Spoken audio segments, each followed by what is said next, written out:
Dark greetings. Today I'm going to talk about my Abaddon conversion. I had started out with an Abaddon painted up in word bearers colors, and I even had the paint out ready to do the trim, and I just decided I wanted to do something a little bit different. So I started with a head swap. I started with this guy. I thought this one was going to be cool, but then really wasn't doing it for me.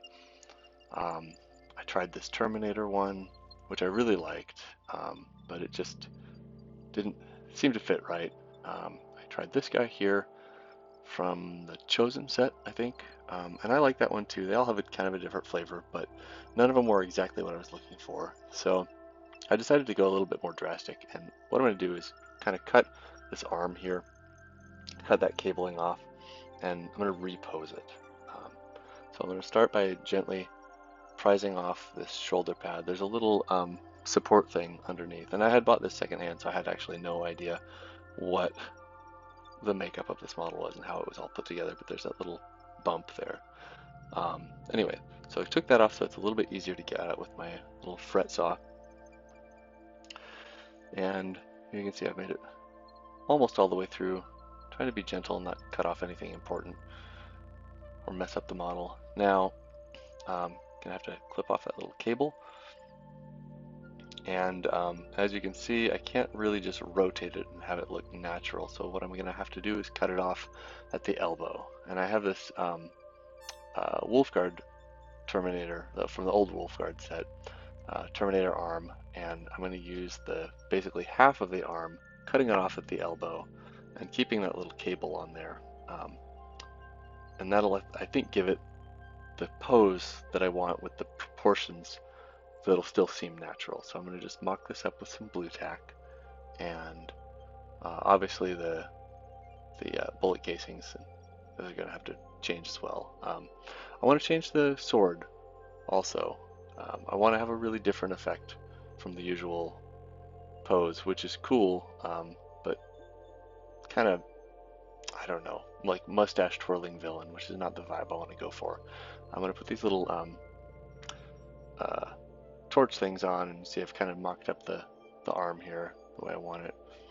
I ended up actually not super happy with the kind of diagonal way that the sword was laying, so I cut that off, and I'm going to pin it with a little bit of brass wire and repose it so that it's actually piercing the poor Space Marine at his feet.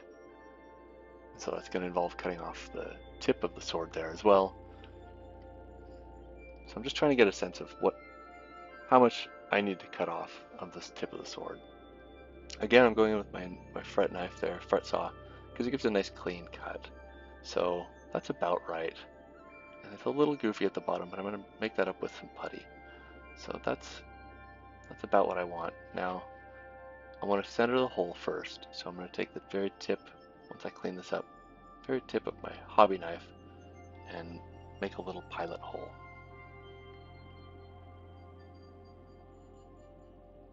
Here's my wire. So here you can do the same technique for drilling barrels, in fact. So take my little, what do you call it, pin vise, drill a hole, cut the wire to size. You're going to drill obviously both sides of it. Clip it a little bit more. Not the biggest deal if you clip too much. I did pack some putty around so that it didn't wobble, but there we go. That's basically how I want it. Now there's a gap there on the bottom and at the elbow that I'm going to have to fill, and I'll just do that with some milliput, and milliput's super easy. I've replaced that little nub on the shoulder blade also with just a clipped off bit of sprue. So here's how I'm gonna make the cape. And in my last video about making my Chaos Lord, I messed up the footage. So if you're interested in how I make capes and you watched that video, this is basically what I do. Now I've let it sit for about an hour, maybe a little more, normal room temperature. Get your working surface wet, because otherwise this stuff will stick to absolutely everything. I'm taking a sharp razor knife. I'm just kind of recutting the top near the shoulders for the cape here. and then I'm just sort of dry fitting it. Now I pried the shoulder pad up because I want the cape to go underneath it. Also, I needed to repose that sword arm, but just kind of working it on there. This ended up not totally working on the left-hand shoulder, so I ended up having to put a little drop of super glue. And the nice thing with super glue and any of these epoxy putties is it will basically automatically cure whatever it's next to, which can be nice or it can be inconvenient. I'm cutting a little kind of jagged, ripped up bits in the cloak here as well, in the cape. Don't want to be too messy about it, but just kind of gently pressing it and making little rips. Happy little accidents, as Bob Ross would say. So, a little drop of super glue and dropping that cape on. It doesn't look like much now, but we're gonna work on it as it dries and turn it into something that looks more natural and a little bit cooler. But first, we've got to get this to dry. Now, what I'm doing here is I want it to flow in a certain direction, so I'm sort of wedging the base. I put some blue tack under it, and I'm just sort of wedging it up against random objects, basically, so that it'll hold this angle overnight, because I want gravity to help me with the flow of the cape. Now, see, it's kind of leaning off to that right side, and that way I didn't really have to prop it up with anything, and I could just go about my day, or go to bed in this case. So here I'm going to make a little roll and make the folds of the cape, and you can just sort of stick them on there, gently tack them on, cut off the excess, and then get your tools. I've got my little trusty Harbor Freight cheapo sculpting tools. I like these two for this particular purpose. Get them wet, and then sort of gently tack it down and start fading it in to the rest of the cape.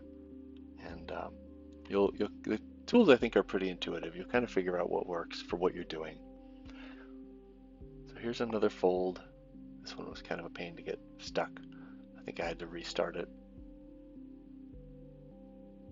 But just rolling it in there and gently tapping it in place until you get enough of a bite where you can push a little bit harder. And it takes time. Like, the thing with green stuff or any of these epoxy putties is, like, there's a sweet spot. You really want to give them a little bit of time to start to cure before they become workable. I'm doing another fold on the inside. This is the only one that I could really reach. It's okay. I didn't love it. And when you're done with this, it's not great, but take some sandpaper and just spend half an hour sanding on it, 20 minutes, and you'll be rewarded with a really nice looking piece of fabric. Here I'm making some purity seals. I had, on my Reddit post about this, I had called him Marduk the Despoiler, because of the word bearer's character. And before anyone in the comments berates me about, no, I know he didn't wear Terminator armor, I know he didn't have a sword, I don't care. He's a dark apostle, so I'm going to give him some purity seals, or impurity seals, if you will. Mocking it up here with some blue tack, just a couple of them. I wanted to go a little bit crazier on it, but I just couldn't really find any spots on the armor without making it look too busy. So, I think restraint can be important sometimes for composition. I'm going to rebuild his trophy rack here. Why rebuild it? Why not just use it the way it was? Well, it was broken when I got it. It was a slightly damaged model, and I got a discount on it because that. Also, it was secondhand, but I think that's kind of half the fun with secondhand models sometimes, is like overcoming these challenges of, like, I bought something that's slightly janky, how can I fix it or make it even cooler than when I started? So I'm just taking some polystyrene rod. I've drilled it through those little skulls, and here we go. Here's the finished sculpt, anyway, the finished conversion. You see I've turned those ammo belts down so that they obey the laws of gravity. And I've tried to make everything flow the same direction. I'm going to be priming it with my usual black Vallejo polyurethane primer. The stuff is great. I think if you use it, like you want it to look wet when you're done with it. Like it's going to seem like you've over applied it, but just it's easy to under apply this stuff, I think, and a lot of it will sort of evaporate off. And then here's the finished product. If you want to know how I do this word bearer's recipe, I have a video of that. It was one of my, I think it was maybe my third video. You can see it on my channel. I hope you like it. If you have any questions, please let me know in the comments. If you have any thoughts, I'd love to hear them. And thanks so much for watching all the way to the end. I really appreciate it.